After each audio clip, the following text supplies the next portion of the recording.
Mello had left earlier that morning. He had told you to stay home. You argued against him, but he won that argument. You were currently in the shower. The feeling of droplets of water washing over your body was definitely relaxing. The temperature was perfect, not too hot or not too cold, just right. Mello wandered into your thoughts. You couldn't help but worry. He was acting so strange before he left this morning. "What do you mean I can't come home?" you asked, confused. He had never told you to stay behind. "Just do what I say, YN," he said in a steady voice, not wanting to make a big deal out of this. "You're acting weird, Mels. I'm coming, okay?" You say sternly as you made your way over to your coat. But as you slipped one arm in, Mello grabbed your arm, preventing you from putting the coat on any further. "Damn it, YN, I said no," he growled. You didn't like seeing Mello like this, so you gave up, but the feeling of uneasiness lingered. "I'll be okay," he said, letting go of your arm and gripped the handle of the door. But before he could turn the handle, you grabbed his sleeve, barely holding him back. Promise me you won't do anything reckless, okay?" you ask. He lets out a deep sigh and turns around. Your eyes widen in shock when he wraps his arms around your shoulders, bringing you into a warm embrace. Your cheeks turn a dark shade of red. "Mello?" you stammer, clearly surprised by the sudden contact. "I'll be okay, I promise," he said, and just like that, he opened the door and left you in your flustered state. After washing off the raspberry-scented body wash, you turned the water off and stepped out of the shower. You dried yourself and got dressed in comfortable, favorite color shirt and black pants. You decided to go into the living room and watch some TV. Maybe it'll help me worry less, you thought. After an episode of your favorite show, you began flicking through channels again. From what you could tell, nothing was on that appealed to you. Matt wasn't home either. He had left a little while ago to buy some more cigarettes. You grew tired of flicking through the channels, so you left it on the news channel. You looked out the window in hope of seeing something interesting. At that moment, you noticed a black stream of smoke coming from a few miles away. You froze. Surely it couldn't be the hideout, right? You dismissed it until a news broadcast confirmed what you hoped to be paranoia. It seemed that an abandoned warehouse has exploded from an unknown reason. Flames are engulfing the walls and windows of the building. You turned the TV off and shot up. You ran to the table to grab your motorcycle and keys. Then you bolted out the door and sprinted down the hallway outside. Oh God, oh God, oh God. This can't be happening, please. Please, be okay, Mello. You didn't waste any time putting on the helmet and starting the engine. You sped down the road toward the larger rising plume of smoke. You arrived at the site. There was no one there. It seemed the fire was mostly extinguished. Since this place is deemed abandoned, the fire barrage must have extinguished the fire and left. You got off the bike and made your way over to the wreckage. One thing was certain. The smell of burned corpse stung your nostrils. There were bodies everywhere, but from looking at them, none of them were Mello. You were slightly relieved, but also terrified, not being able to find him anywhere. You began to lift large beams of wood and steel, stabs of cement, in what was once the ceiling. Bruises were visible, and blood was seeping out of your hands, but you wouldn't give up until you found him. You slammed your fist against a bit of wall that still stood. Fear and sadness began suffocating your mind. Please don't be dead, Mello. You whispered to yourself. I never got to tell you how I feel. You began to cry. Sobs came out in hiccups. The tears rolled down your cheeks. You didn't know where else to look. Perhaps he got out. Maybe he managed to get back to the apartment. His bike was nowhere to be found. It's possible. A sense of optimism sprung, but you still felt a little grief. You walked back over to your bike, slowly getting on it. You put the key in the ignition, and the bike spurred to life. You drove straight ahead to the other way out and headed toward the main road. Passing an alleyway, something caught your eye, but at that moment, you felt your heart stop. There he was, lying in an alleyway. You instantly stopped, got off your bike, and ran over to the blonde, scraping your knees as you landed on the rough cement. The scrape stung, but not as much as the sight before you. The left side of his face and parts of the side of his body were covered in blood, which would surely scar. You pressed your ear to Mello's chest and waited for a sign of life at first. But nothing came. You waited. There it was, the continuous thump that confirmed he was still alive. Thump, thump, thump. But the rhythm was slow, very slow. You couldn't take him to the hospital for identity reasons, so you did the next best thing at that moment. You pulled your phone out of your pocket and quickly opened the contacts. Then you pushed the call button to call Matt. He picked up. When? Where? You cut him off in a clearly frantic voice. It's Mello. The warehouse exploded and I need you to drive us back to the apartment. You were frantic. All right, I'll be there in 10 minutes, he said as he hung up the phone.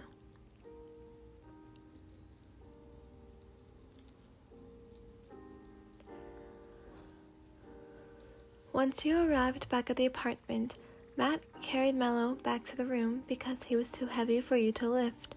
He placed Mello on the couch for now because it was closer than his bedroom. You wasted no time in running into the bathroom to grab the first aid kit you kept in the cabinet.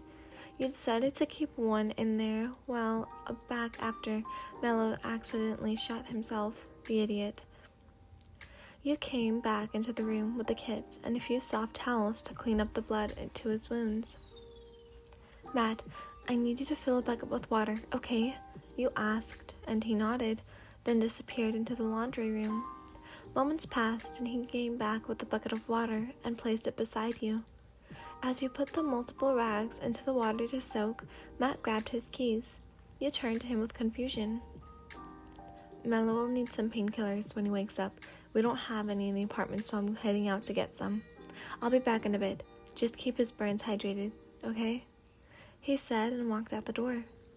You found it strange that Matt was so calm this whole time, especially over the phone, but you knew he was just as worried about him as you were. He was Mello's best friend after all. Mello's vest was slightly burned too, so the burn must be on his body too. You blushed at the idea of having to take off his vest to inspect the burns, but shook it off. He's my best friend, and he's badly hurt. I can't seriously be acting so unprofessional right now. Gaining the courage, you unzipped his vest and carefully took it off. Now, you had a more clear look at where the burns were and how bad they were. The burns appeared to begin between his left shoulder and waist, and extended to just between his nose and left eye. As for the burn itself, it appeared to be first-degree burn. His face seemed to be the most affected area, so that's where you decided to start. You grabbed a clean, wet rag and began the process of cleaning out the blood on his face. You just hoped he couldn't feel the pain. You proceeded to clean out the rest of the wounds, and after you were done, you unscrewed a bottle of antibiotic ointment and poured it onto a rag. Carefully, you began to disinfect the wounds from the face to the shoulder, then the waist. Suddenly, his breath began to slow. Alarmed, you bring your ear to his chest, listening for a rhythm. It was even slower than when you found him. There was only one thing you could do. But should I do it? Mello would kill me for sure. He's never asked anyone for help, especially not him. But what choice do I have? Mello will die if I don't do something. He's lost too much blood and I can't take him to a hospital. You thought. Sorry, Mels. I don't have a choice. You whispered to the comatose blonde. You dialed the number and waited. Hello, who's this? A feminine voice was heard on the other end of the phone. You can address me as letter of your first name. I need to speak with Nir.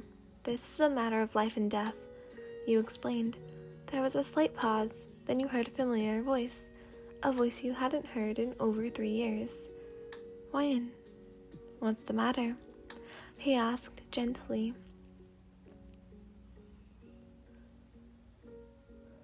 You always took the time to talk with Nir back at the orphanage. Sometimes you even joined him in doing puzzles. So, you guess you were friends. It's Mello. The hideout exploded and you tried to explain, but Nir cut you off. Yes, I heard about what happened. No need to explain. What's the closest hospital at your location? Nir asked. Cedar Central Hospital. Alright. Make sure all of Mello's details are protected. Don't worry, just take him there. Nir assured you. Thanks, Nir. I owe you one. You smiled. Don't worry about it. I'm only doing this because I can't have Mello out of the game. Yet. He went back to his monotonous voice, almost mimicking Elle's. I'll take him there now. See you. You say before hanging up the phone. You decide you would have to text Matt about where you were going in case he got back and Mello and you were both missing, so you sent him the following message. Matt, Mello's heart rate was dropping, so I called Nir for help. He said to take Mello to the hospital, and he'd make sure Mello's information was protected. I should be back by tonight. Wyan, XOXO. You are currently in the waiting room at Cedar Central Hospital. When you got there, the doctor told you to wait outside. You were extremely worried when they had a "he might not live" expression on their faces. However, denied the thought of Mello dying like this. Mello wouldn't allow himself to die like this. I know it. He'll be okay. You breathed steady in your breaths, trying to calm yourself down. 30 minutes passed. What seemed like hours.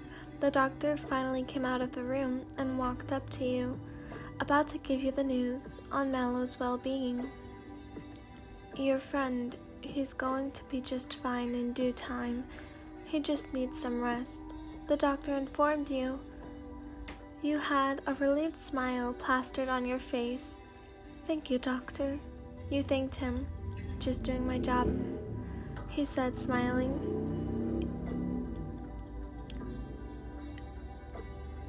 You can go in now, but you won't be able to stay any longer than 5, visiting hours and all.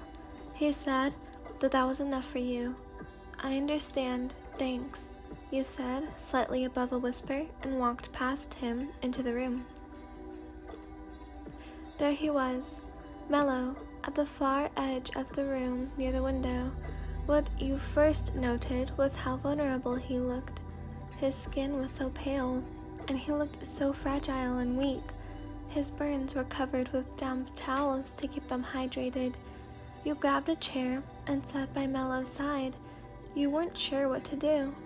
There was no point in speaking to him. He wouldn't be able to hear you. So, you just used your right hand to intertwine your fingers with his.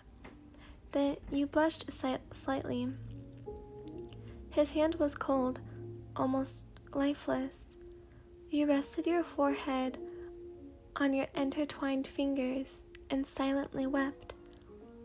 Sad that he was like this, but happy he was alive. A few moments passed, and a nurse walked into the room and walked beside you.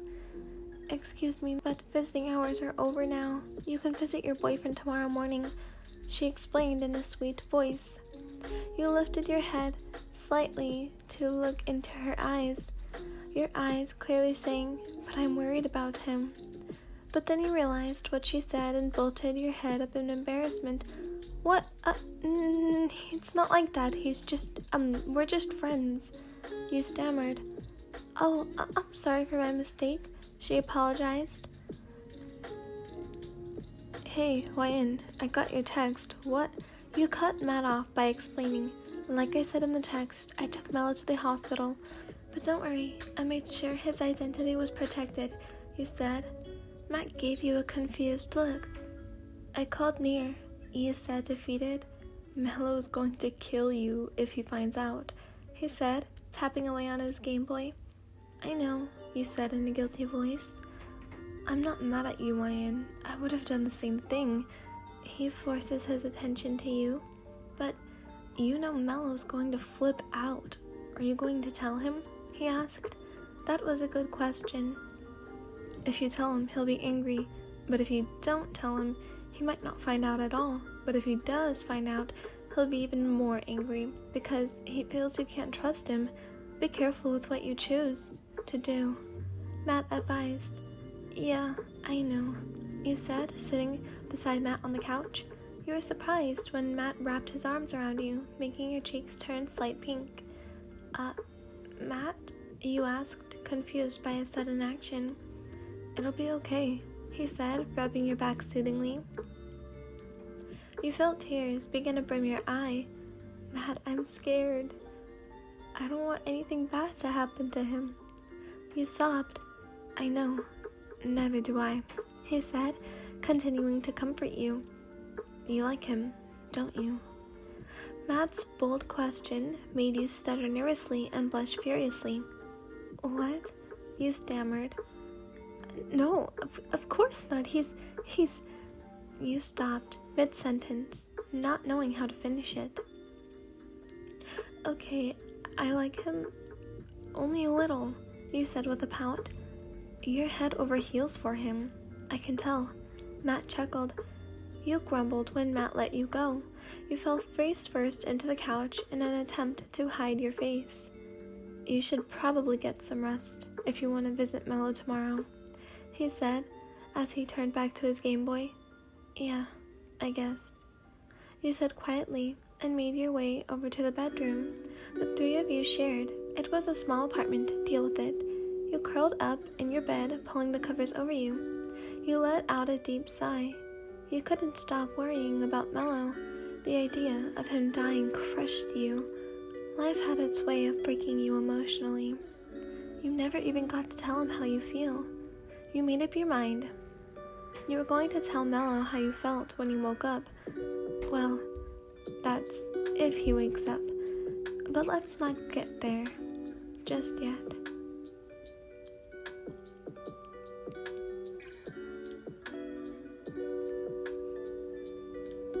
You had been doing nothing but sitting by Mello's side for the last 2 hours now.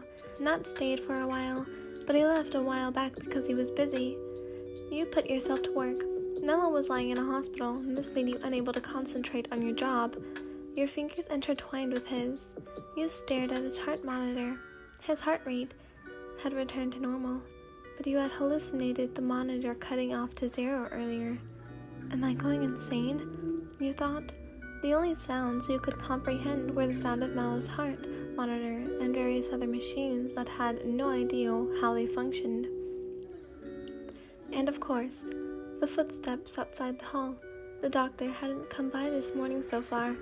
You yawned. Although you went to bed early the previous night, you didn't fall asleep till around 3 a.m. You decided to rest your head on Mello's chest. Unlike yesterday, his body felt warm. Heat radiated from his body as you listened to his heartbeat. It was beating normally now. You closed your eyes and listened to it. Minutes had passed, and then you felt something. Someone placed their hand on your head in a comforting way. It was familiar. There was only one person you knew who could do this. You slowly lift your head up to meet his gaze of blue eyes, the eyes you missed looking into. Mello, you threw yourself into the blonde's arms. He clutched onto you a little too tightly, but you didn't care. You began to cry. I thought I'd... You whispered. Shh, it's okay. I'm not going anywhere. He smiled while running his fingers through your hair. You hadn't realized how you missed that voice so much until now. Oh, I'm glad to see you're awake. The doctor smiled at Mello. Why am I in a hospital? He asked. You were involved in an explosive accident. Your friend brought you here. He gestured over to you. I appreciate your help, doctor, but am I allowed to go home today? He asked. The doctor nodded. Yes, your burns are mostly healed and your levels are back to normal. Just keep your burns as hydrated as possible, he said. Mello nodded and began to sit up out of the bed. He stumbled, but you wrapped his arm around your neck and your arm around his waist for support. This made your face go red, and for an instant, you could have swore you saw a blush on his face. It must have been the lighting of the room messing with you. I'm okay, he said. You nodded and backed away slightly so he could walk on his own. Let's go, Mello said to you while walking out the hallway. You nodded and followed him after. You brought me my motorbike? He asked, looking at the familiar vehicle. Yeah, well, my bike broke down and he cut you off by getting on the bike and starting the engine. Get on, he said. He didn't sound all that happy. Okay. You got behind him and wrapped your arms around his waist, and just like that, you sped down the road back to your apartment. As soon as you got back, Mello closed the door behind you and said in an angry voice, Why did I wake up in a hospital? Wyan, he yelled. You cowered. Mello, you were seriously injured and at the brink of death. You tried to explain, but the enraged blonde cut you off. Do you have any idea of what you've done? What I told you about the government services, Wyan? He yelled at you. I know, but Matt, he made sure your identity and information was protected, you said out of fear. What? He said with a lighter expression. You could feel tears start to brim your eyes. You didn't like getting yelled at, especially by the man you loved. Seeing this, Mello walked up to you and pulled you into his warm embrace. I'm sorry. I should have known you wouldn't send me there without taking precautions. You're smarter than that. You were the fourth smartest kid in Whammy House after all. He apologized. This caught you by shock. Mello very rarely apologized. You didn't even think sorry was a part of his vocabulary. Please don't cry, he whispered while kissing your forehead. Mello, I want to tell you something. It came out as a whisper. This is it. I'm going to tell him. Yeah, he said, not letting you go. But then the perfect moment was ruined when Matt walked in. Hey, Wyan, you're home. Matt came into the apartment and stopped mid-sentence at Mello. Let go of you. Mello, it's good to see you're okay. Matt came up and hugged Mello. Go back to bed, he smiled, returning the hug. Good to be back, he smiled, returning the hug.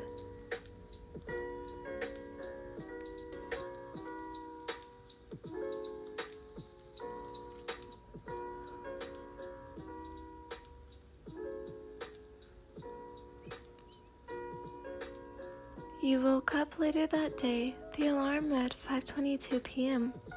Damn, I woke up. I won't be able to sleep tonight. You groaned as you sat out of bed.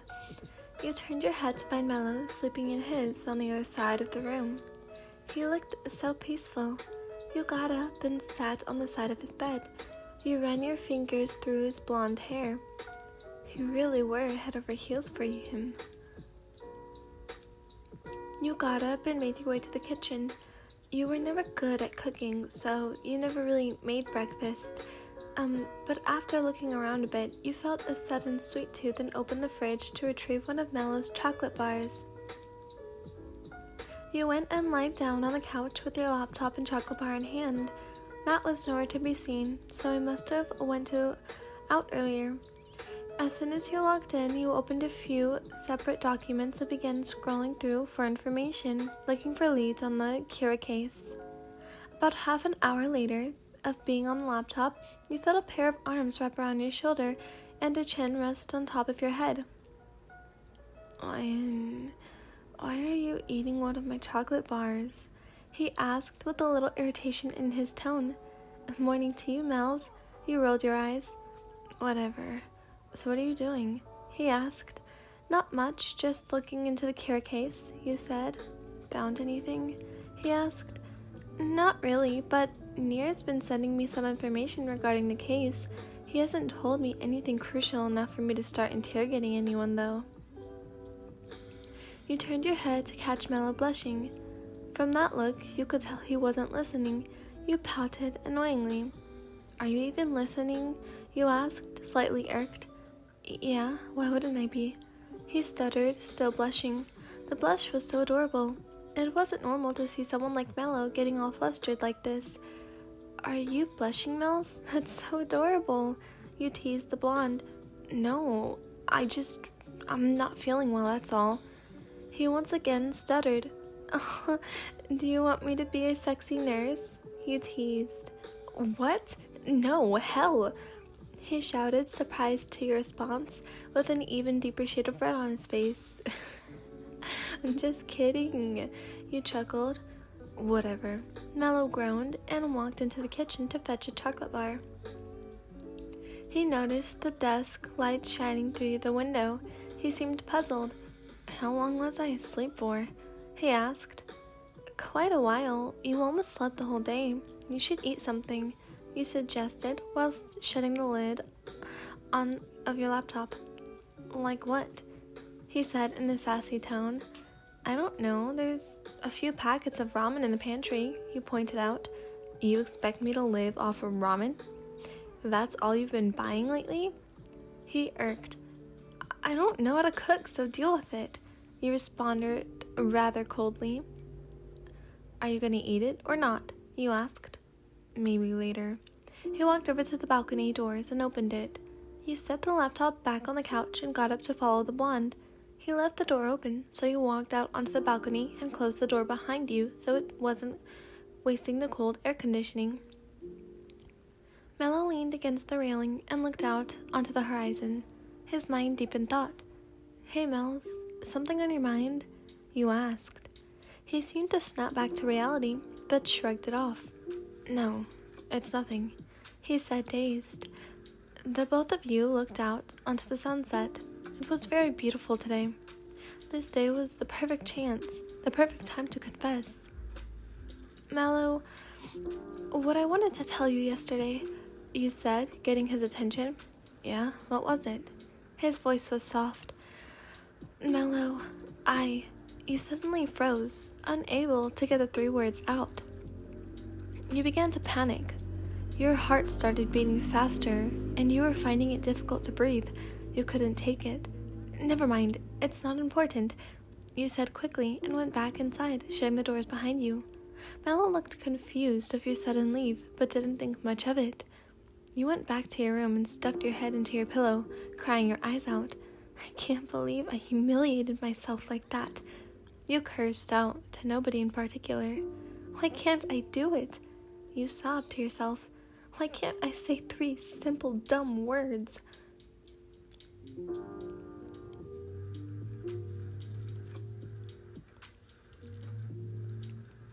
You woke up that morning to the sound of loud bangs, like someone punching something.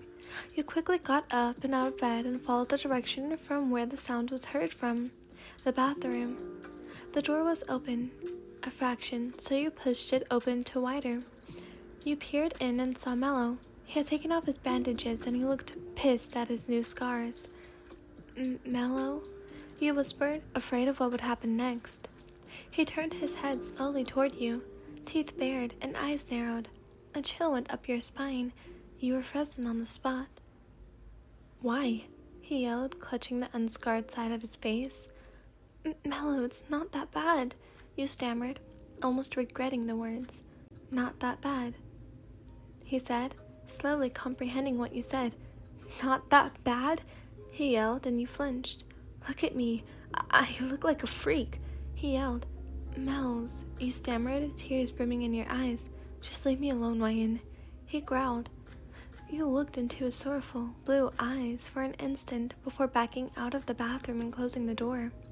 He rested the top of his head on the base of the sink.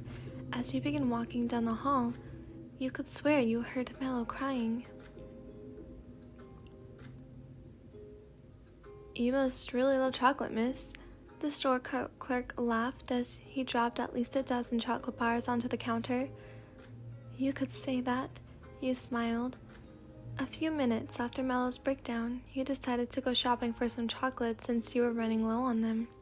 And because chocolate always made him feel better, you decided why not. The clerk had finished scanning the chocolates and handed you the fee. "Come again," the store clerk smiled as you grabbed your bags of chocolate. You smiled politely back and walked out the store. "Mel's," Matt spoke out to the blonde sitting on the couch. "What?" he asked with a little growl. "You didn't have to yell at Wyan like that. They were just trying to help," Matt said, tapping on his Game Boy. "I know, but..." Mello stammered, not knowing how to justify his earlier actions. "Why don't you just tell them how you feel, man?" Matt suggested, looking up at the blushing blonde. "Are you on drugs or something?" Mello was quick to deny. "Mel's." Matt took a huff of his cigarette. "I know you've had a crush on Wyan since we were kids. You'd always get jealous and pull them away if another person spoke to them," he said, exposing Mello. "I did like them, but we're older now." Mello tried defending himself. "I can tell you still like them, Mel's. That's why you always lose your temper at them," Matt said. "What are you implying, Matt?" Mello was serious. "What I'm implying is you're afraid. You're afraid of Wyan discovering your feelings towards them. You're afraid of rejection. You're afraid of losing your friendship with them." Matt took another huff of his cigarette. Mello sighed and admitted defeat. "All right, I do like them," Mello confessed. "See? Was that so hard?" Matt teased, putting his Game Boy down on the bench. "Shut up." Mello blushed, lying on the couch. "Well, anyway, I'm heading out," Matt said, standing to his feet and grabbing his car keys. "All right," Mello said, closing his eyes as Matt left the apartment. You reached the building of the apartment. As you walked inside the building, you saw Matt walking out. "Hey, Matt, where are you going?" you asked. He stopped and took a cigarette out of his mouth. "I'm heading out. I'll see you in a bit," the redhead said while walking onto his car. As soon as they got to the car door, you walked up to the window and Matt winded it down. "Is Mello okay now?" you asked. "Yeah, I had a talk with him. He's having a rest now. He hasn't had much sleep since the accident," Matt explained. "Huh? Why?" you asked, oblivious to this fact. "He says he's in too much pain to fall asleep. His burns still hurt, especially on his face," Matt explained. A pang of guilt made its way to your heart. Why didn't he tell you he was in pain? Why didn't he tell me he was in pain? I would have understood. Your eyes began to tear up. How could you have not noticed Mello was in so much pain? He didn't want you to worry about him, and he didn't want to look like a freak in front of you, Matt explained. "But it's not fair for Mello to just be in pain and look tough," you said. "I know. But could you promise me something?" Matt began. "Anything, Matt," you said, listening. "Promise me, no matter what Mello says, don't do anything to hurt him." Matt winded up the window and drove down the road. "Don't do anything to hurt him." Matt's words lingered in your mind as you tried to comprehend what he meant by that. I could never hurt Mello, even if I tried, you thought. You turned around and walked back into the apartment building.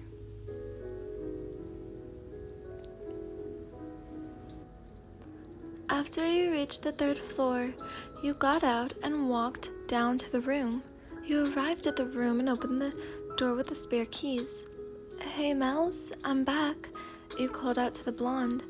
Putting the bag of chocolates in the kitchen, you searched around the apartment to find him on the couch, fast asleep.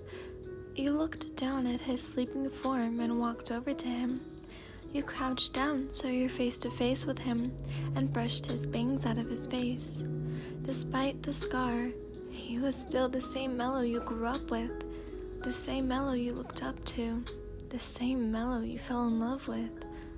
Your eyes were met with sky blue ones. A moment of silence lingered before you broke it. "Mello, I'm sorry, you couldn't think up an excuse." "It's fine. I must have dozed off," he said, sitting up from the couch. "So, where'd you go anyway?" he asked. "Oh, I just went out to get a 7-Eleven to go get a few things," you explained. Mello looked over the kitchen counter to see that the 7-Eleven bag. He was curious. He got up and walked over and opened the bag to find dozens of chocolate bars. "You only got chocolate bars?" he asked. "Yeah, well, I thought it would help you calm down, but Matt told me he had to talk with you," you explained. Mello's face went an instant red. "What did Matt tell you?" he asked, flustered. "That you haven't been getting much sleep since, the accident at the old hideout." You suddenly turned serious, which was unusual for you. Mello caught on to your sudden mood change. "Yeah, because sleeping with the bandages on is uncomfortable." He began to sweat. "Mello, I know you've been in pain. You don't have to act tough." You scolded him like he was a child. "Oh yeah? And you haven't been keeping something important from me?" he questioned. "What are you talking about?" you hissed. "You called near. I know you did," he yelled. "You were on the brink of death. I didn't have a choice," you yelled back. "I'd rather die than let that sheep help me," Mello yelled, pushing you back slightly. "Don't say that," you yelled. In an instant, Mello picked up a glass that was beside his hand and swung it at you, but you managed to swerve away in time, and the glass smashed as it collided with the wall behind you. You looked at him in shock, trying to comprehend what had just happened. Mello's breathing was heavy, chest heaving. The look in his eye was terrifying. You felt tears roll down your face, and you began to shake lightly. Never in your life had you felt this terrified of Mello. Mello's gaze lightened at your vulnerable state, and as he walked up to you slowly, you didn't expect for Mello to bring you into his embrace. "Shh, it's okay. I'm sorry," he said as he stroked your head, trying to calm you down. Your cheeks turned red as you rested your head on his chest, listening to his quickened heartbeat. He rocked you slightly and whispered apologies to you, soothingly, like a lullaby. "Mello," you sniffled. I didn't mean to lose my temper like that, but that's no excuse," he said. "It's okay, Mello. I forgive you," you said. "Wyan, I love you," he said, almost giving you a heart attack. You pulled away from the hug and looked deep into his eyes. Ever since we were kids, I've had a crush on you," and before he could finish that sentence, you wrapped your arms around his neck again and leaned forward to connect your lips to his. It was an odd feeling, but addicting. The taste of chocolate was on his lips. No surprise. Before the blonde could react, you pulled away and snuggled into his chest. "I love you too, Mels," you giggled. Matt came home early that Saturday night. Opening the door, he came in and called out, "Hey Mel's, Wyan, you guys home?" Nobody responded. Matt walked past the couch, but looked back at the couch to see his best friends. Mello was asleep with his arms wrapped around Wyan's waist, and Wyan had their head on the blonde's chest, both fully clothed. How cute. Looks like one of them finally confessed. He cooed while walking back to his room to go to sleep.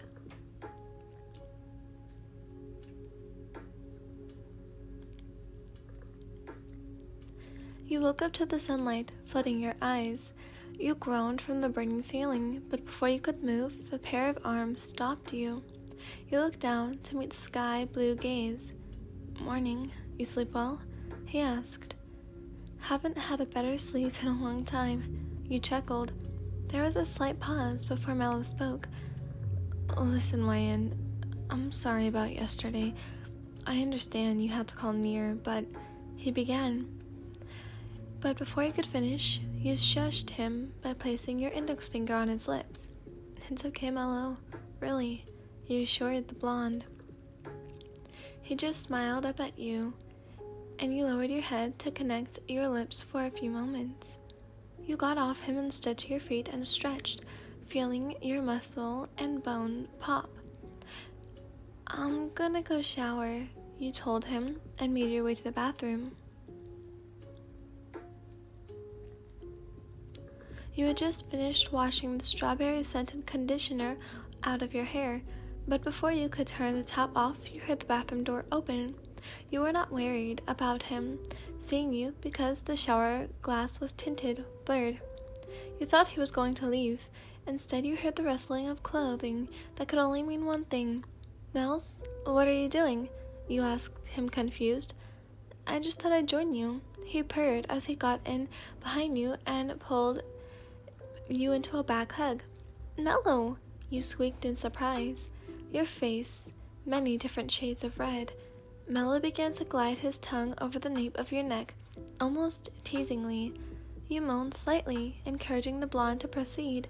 He wrapped his arms around your waist, bringing you closer. You gasped at the feeling of heat and hardness. "Mello, stop. Not in here," you stuttered nervously. "Well, let's continue this in the bathroom," he breathed into your ear as he turned the shower taps off.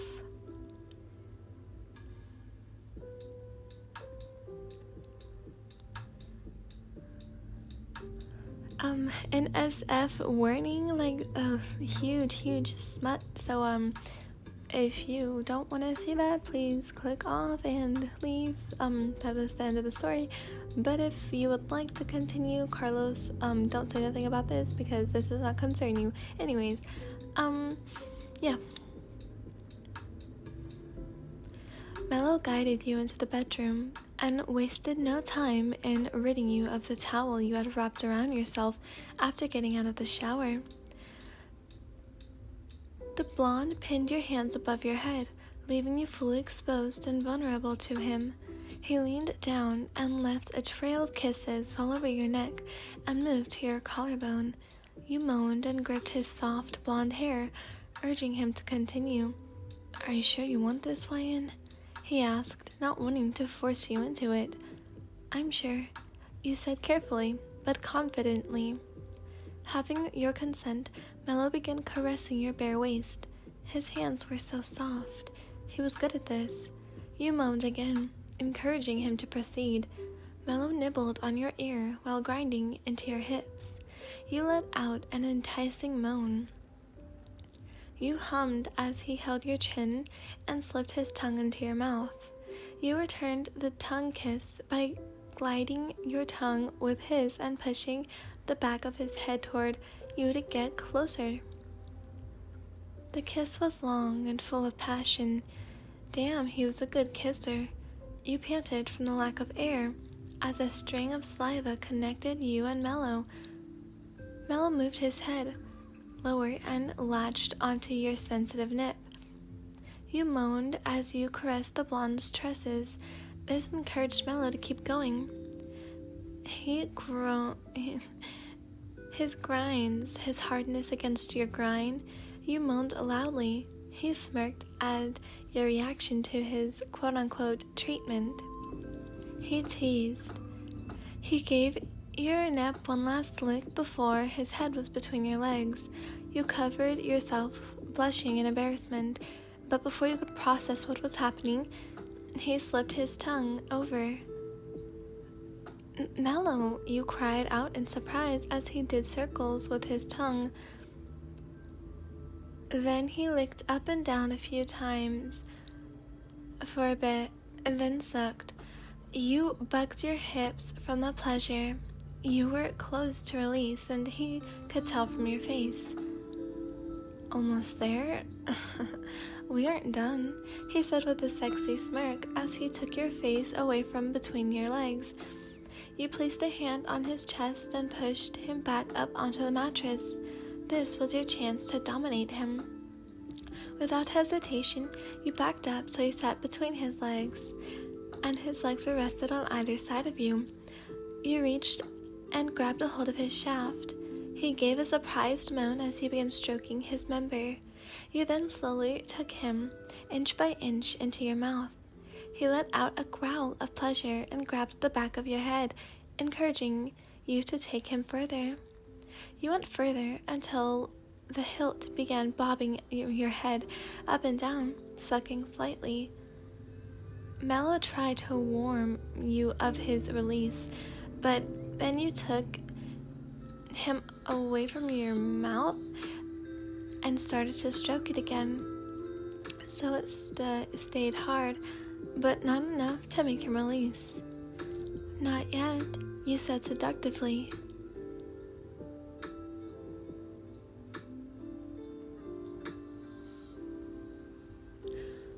Wow, that was interesting. I haven't really watched Death Note. I've seen the live movie, but I haven't watched the anime. But anyways, whoever requested this, I hope you enjoyed. And yeah, I had a lot of fun making this actually. And yeah, I'm gonna go edit and see you guys, I guess, in the next one. Bye, loves. Not me, going back and editing and realizing that I said bathroom instead of bedroom. I apologize. But yeah, my information to contact me will be in the description below, as well as the Google Classroom. That'll be in the description below. And for those of you who want to go give the authors kudos, the link to the fanfic will be in the description below, as well as the music link. I hope you have a wonderful day, night, or afternoon whenever you're listening to this, and maybe subscribe. I mean, you don't have to, but the button is there. Bye everyone.